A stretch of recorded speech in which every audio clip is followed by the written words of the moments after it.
5 years tonight since F5 tornado struck the heart of Lubbock, killing 26 and injuring more than 1,500. KAMC forecaster Larry Rodriguez took a look at how forecasting tornadoes has evolved since 1970. I will never forget the Lubbock May 11th, 1970 tornado. What was to be an ordinary Monday evening in 1970 turned tragic when a devastating F5 tornado struck downtown Lubbock, leaving a city forever changed. I was walking home from Major Elementary, and walking down the street, I could see these big old clouds just blowing up, kind of like bombs, if you will. And I thought, man, that's really interesting. A backing dry line that day helped create convergence in the atmosphere and a severe thunderstorm south of Lubbock. Christopher Weiss says that although dry lines are common on the South Plains, this one was different.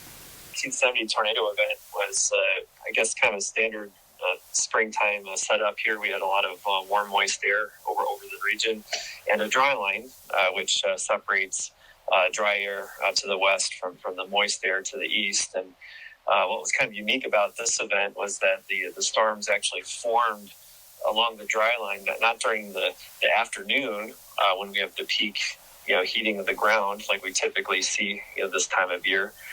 These storms developed as the dry line was retreating, as we say, was coming back westward in the evenings. At 8:10 p.m., a tornado was reported near Broadway and what is now MLK Boulevard.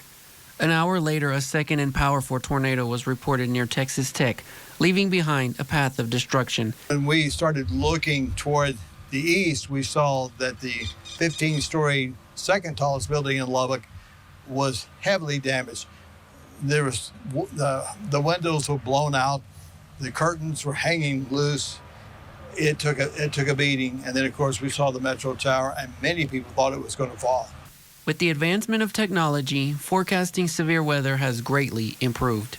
Unlike 55 years ago, we can now forecast weather events several days out. But the threat of another tornado in Lubbock is still possible. We're going to continue to grow. We're going to become a city of 300,000 before you know it.